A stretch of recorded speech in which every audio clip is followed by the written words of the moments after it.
Est-ce que vous saviez que les Decepticons avaient pour projet de reconstruire Devastator entre les deuxième et troisième films live? Eh bien c'est justement l'objet de la vidéo du jour, une intrigue explorée en jeux vidéo et en comics pour faire revenir le plus puissant et le plus menaçant monstre de l'armée de Megatron. Vous connaissez tous Devastator, le robot résultant de la combinaison des Constructicons apparu pour la première fois dans Transformers Revenge of the Fallen. D'apparence bestiale et possédant un énorme vortex permettant d'aspirer et détruire son environnement mais aussi ses ennemis, il a été appelé sur le champ de bataille en Égypte, non pas pour affronter les Autobots, ce qui aurait été bien utile, mais plutôt pour détruire l'une des pyramides et révéler la machine du Fallen présente en dessous. Sur l'initiative de Simons, qui a assisté à la scène depuis le départ, un navire de guerre américain présent dans le Golfe utilise l'une de ses armes expérimentales pour le tuer. En réalité, quand on regarde ce qui se passe, le tir atteint la partie haute de son corps et lui fait perdre l'équilibre, en plus de prendre des dégâts. Son bras droit, formé de scrapper, est alors disloqué, et le reste a un peu de mal à tenir ensemble, menant à la séparation de sa tête lorsqu'il s'écrase au sol. La question se pose alors de savoir si certaines parties de Devastator ont potentiellement survécu. Les jambes, le bras gauche, même la tête. Ok, tout est dans un sale état, mais on a déjà vu des Transformers survivre à bien pire que ça. Si je dis ça, eh bien c'est parce qu'en théorie, reconstruire un Devastator, ça n'est pas si compliqué. Il faut simplement retrouver des drones Constructicons qui correspondent aux parties de corps manquantes.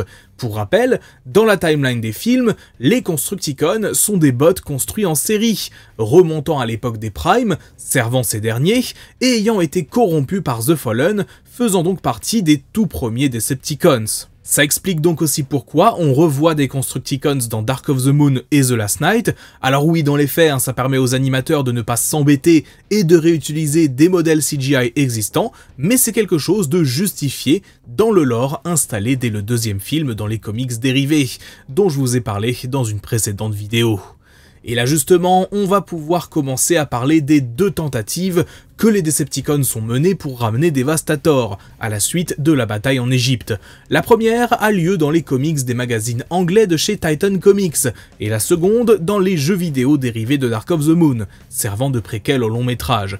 Vous le savez, ce qui est canon ou non dans le Bayverse est très largement ouvert à interprétation, puisque les films eux-mêmes ne font pas beaucoup d'efforts à ce niveau.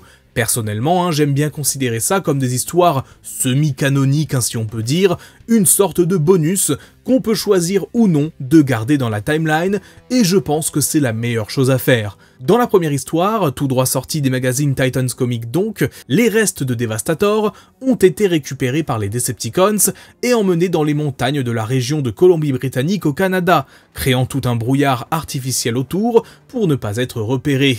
Lorsque Stratosphere arrive suite à une patrouille et qu'il découvre ce qui se prépare, notamment sous la supervision de Skywarp, il est attaqué par Devastator, déjà en état de marche et partiellement réparé. Ayant été endommagé, il continue à pied et est rejoint par Rollbar, Dune Runner et Jolt, stationnés dans une base militaire non loin de là. Lorsqu'ils arrivent, ils constatent que l'armée a déjà envoyé la cavalerie, avec 2 avions de chasse prêts à larguer des explosifs.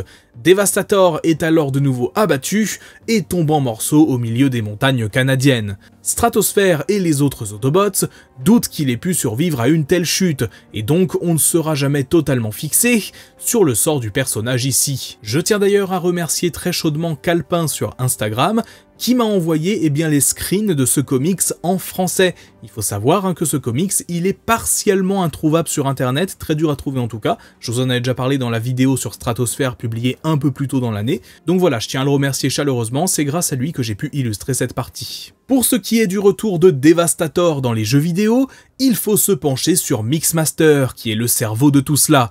Mixmaster déjà, je tiens à le dire, c'est l'un des designs de Constructicons que j'adore dans les films. Il est unique, fidèle à l'original de la G1 dans l'esprit, tout en étant une bonne réinvention, et a failli être un Autobot. Alors, peut-être que c'est juste une incompréhension au moment de la conception du personnage, au tout début de la production de Revenge of the Fallen, mais les premiers concept art du personnage, réalisés par Ben Proctor, montraient un visage inspiré de l'acteur Brendan Gleeson, faisant partie des Autobots. L'apparence de Mixmaster évoluera au final pour donner celle qu'on connaît, mais cette tête alternative sera tout de même référencée dans un jouet, une recolo de Mixmaster avec ses couleurs G1. Mixmaster donc, on l'a vu dans la bataille en Égypte, il se fait couper en deux puis décapiter par Jetfire, juste à côté de Sam et Michaela. Autant dire que celui-là il est salement décédé. Mais souvenez-vous, les Constructicons existent chacun en de nombreux exemplaires. Rien qu'en Égypte, on trouvait un autre Mixmaster, qui formait la tête de Devastator. On ne sait pas s'il a potentiellement survécu, mais ça peut être une piste. Une autre hypothèse, c'est tout simplement qu'il s'agisse d'un autre Mixmaster.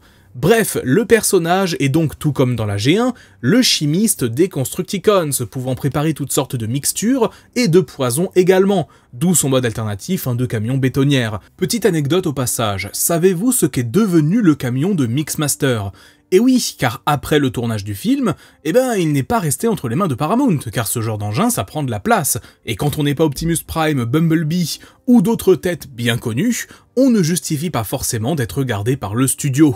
Le camion Mac Granite, c'est le nom de ce dernier, qui a servi de véhicule à Mixmaster, a donc été racheté quelque temps après le tournage par une entreprise de ciment basée dans l'Ohio aux États-Unis, et chose bien cocasse, ils ne savaient pas qu'il venait de Transformers, car le logo Decepticon sur la bétonnière s'était assez vite effacé.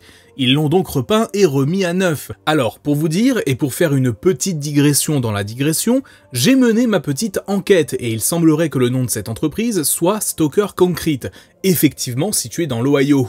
J'aurais bien tenté de les contacter par mail, mais ils en ont pas. Dommage. Reste que sur le site internet de l'entreprise, Mixmaster trône fièrement, étant apparemment une sorte de mascotte pour eux, même s'ils l'utilisaient aussi réellement pour les besoins du métier. Si vous allez sur Google Earth, oui je suis allé jusque là, et que vous rentrez l'adresse de Stoker Concrete, vous allez découvrir l'endroit dans lequel il a vécu depuis 2009. Mais en regardant la vue satellite, j'ai remarqué qu'entre 2015 et 2017, Mixmaster a disparu. En effet, avant cela, on le voyait distinctement au milieu des autres véhicules, mais après plus rien. Peut-être qu'il était juste ailleurs au moment de la prise du cliché, de même que les années suivantes, mais il est aussi possible qu'il ait été repeint, même si ça lui aurait fait perdre son identité. Ou bien, simplement qu'il n'est plus de ce monde. Et oui, il est peut-être parti à la casse.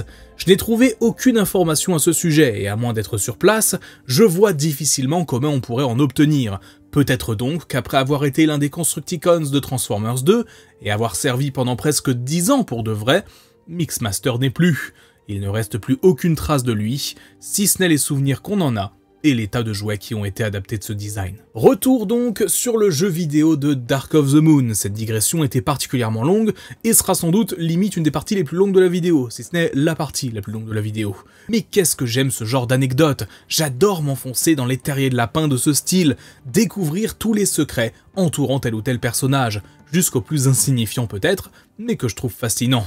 Dans le jeu du troisième film donc, qui est rappelons-le un préquel à ce dernier, l'une des missions se passe dans la ville de Détroit. C'est d'ailleurs une mission commune aux versions de base, mais aussi aux adaptations Wii et 3DS. Dans cette dernière, une attaque Decepticon d'envergure a lieu sur la ville, menée notamment par Soundwave et Mixmaster. On y incarne dans les deux cas Ironhide et Soundwave quand on joue les Decepticons. Si la ville entière est attaquée, l'action prend place autour d'un chantier.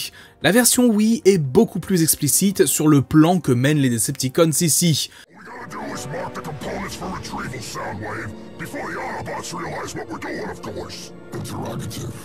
Will these parts let you reassemble Devastator? Oh, most assuredly. I was looking forward to... They're on to us! You search here. I'll go on to the next zone. And hurry! Find those components before they're destroyed! Mixmaster est à la tête de la mission et cherche à reconstruire les autres Constructicons à partir de matériaux présents sur place. Après concrètement, si ce plan est évoqué, on ne sait pas vraiment comment il compte s'y prendre. Ces trucs là, ces espèces de tas de pièces détachées, c'est censé être des morceaux de Constructicons, ou en tout cas, c'est ce qui va servir à reconstruire Devastator. La principale hypothèse qu'on peut émettre, c'est qu'il manquait certains drones pour reformer l'ensemble des composants, notamment Scavenger, Overload ou encore Hightower, et le plan de Mixmaster est donc de rassembler de quoi en reconstruire de nouveaux, ou en tout cas compenser leurs pertes. Et étant le scientifique des Decepticons, ça ne semble pas déconnant que ce soit lui qui s'y colle. Mais manque de bol, il trouvera sur son chemin Ironhide, envoyé sur place pour disposer de lui. D'ailleurs, je suis allé revoir un let's play du jeu pour vérifier, mais dans la version console HD, on ne mentionne jamais le fait que Mixmaster veuille reconstruire Devastator, mais le fait que ce soit Ironhide qui soit envoyé sur place, mais aussi l'insistance avec laquelle Optimus lui indique qu'il doit absolument être abattu, ça me laisse clairement penser que c'est la même chose que sur l'autre version.